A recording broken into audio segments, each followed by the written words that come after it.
اس چھوٹی سی ویڈیو میں ہم آپ کو اردو کے وہ چند الفاظ اور جملے بتائیں گے جن کا استعمال بالکل ہی غلط ہو رہا ہے۔ تو چلیے شروع کرتے ہیں۔ استفادہ اور استفادہ حاصل کرنا۔ بعض لوگوں کے لیے یہ بڑی مشکل ہوتی ہے کہ وہ ان الفاظ کو کیسے استعمال کریں۔ آج کل بہت سے لوگ اسے ایسے استعمال کرتے ہیں کہ میں نے اس رقم سے استفادہ حاصل کیا۔ یہ بالکل غلط ہے۔ استفادہ کا مطلب تو خود ہی فائدہ اٹھانا ہوتا ہے، تو حاصل کرنے کا کیا مطلب؟ اسے جب بھی لکھیں یا بولیں تو ہمیشہ ایسے لکھیں یا بولیں کہ میں نے استفادہ کیا، اس نے استفادہ کیا، ہم نے استفادہ کیا۔ استفادہ کے ساتھ حاصل لگانا بالکل غلط ہے اور اسے ایسے کبھی استعمال نہ کریں۔ اسی طرح اب عام طور پر بولا جاتا ہے کہ چلیے میں آپ کو گاڑی تک چھوڑ آؤں۔ دیکھنے میں تو اس میں کوئی خرابی دکھائی نہیں دیتی، لیکن زبان کے لحاظ سے یہ بالکل غلط ہے۔ چھوڑ آنا کا مطلب ہے کہ میں کار تک چھوڑنے کے بعد آپ کو بالکل ہی چھوڑ دوں گا، مطلب میں بعد میں بھی آپ سے کوئی تعلق نہیں رکھوں گا، اس لیے اس کو ایسے نہ کہیں۔ یہ بات جب بھی کہنا چاہیں تو کہیں کہ چلی میں آپ کو پہنچا آؤں۔ چھوڑ آنا کبھی نہ کہیں۔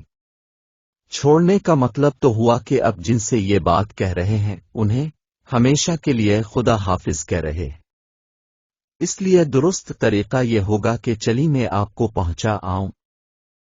اسی طرح ہمارے کچھ لوگ ایک اور فقرہ غلط بولنے لگے ہیں کہ فلاں کو فون لگاؤ۔ فون لگانا شاید ہمارے ٹی وی ڈراموں سے ہماری زبان میں آیا ہے۔ فون لگانا بالکل غلط ہے۔ درست ہوگا کہ فلاں کو فون کرو اور فلاں سے فون پر بات کرو۔ فون لگانا تو زبان کے ساتھ ایک طرح کا مذاق لگتا ہے، تو اسے جب بھی بولیں فون کرو بولے، فون لگانا بالکل نہ بولے۔ کچھ لوگ اب بولنے لگے ہیں کہ فلان بات سن سن کر میرے کان تھک گئے ہیں۔ یہ بالکل غلط ہے۔ درست جملہ یوں ہوگا کہ سن سن کر میرے کان پک گئے ہیں۔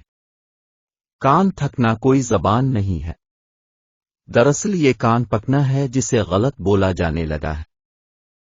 اسی طرح ہم کہتے ہیں کہ زور سے آواز دو، یہ بھی بالکل غلط ہے۔ اس کے لیے اردو میں بڑا خوبصورت لفظ ہے، پکارنا۔ جی ہاں، پکارنا۔ تو اب سے اب جب بھی اس لفظ کو لکھیں یا بولیں تو یہ نہ کہیں کہ اسے زور سے آواز دو، آپ کہیں اسے پکارو۔ پکار کا مطلب ہی کسی کو زور سے آواز دینا ہوتا ہے، اس لیے درست لفظ پکارنا ہوگا۔ کسی کی بات پسند نہ آئے تو ہم ہمیشہ کہتے ہیں کہ کیا بکواس کر رہے ہو۔ معنی کے لحاظ سے تو یہ درست ہے، لیکن زبان کے لحاظ سے بالکل غلط ہے۔ اس کی جگہ جو لفظ استعمال ہوتا ہے وہ بکنا ہے۔ عوام کیا کہتی ہے، عوام کیا کہہ رہی ہے، عوام بڑی بے وقوف ہے۔ یہ تینوں جملے غلط، تو درست جملہ کیا ہوگا؟ درست جملہ ہوگا عوام کیا کہتے ہیں، عوام کیا کہہ رہے ہیں، اور عوام بڑے بے وقوف ہیں۔ چونکہ پبلک کو اردو میں مؤنث بولا جاتا ہے تو لوگوں نے عوام کو بھی مؤنث کہنا شروع کر دیا، جو کہ بالکل غلط ہے۔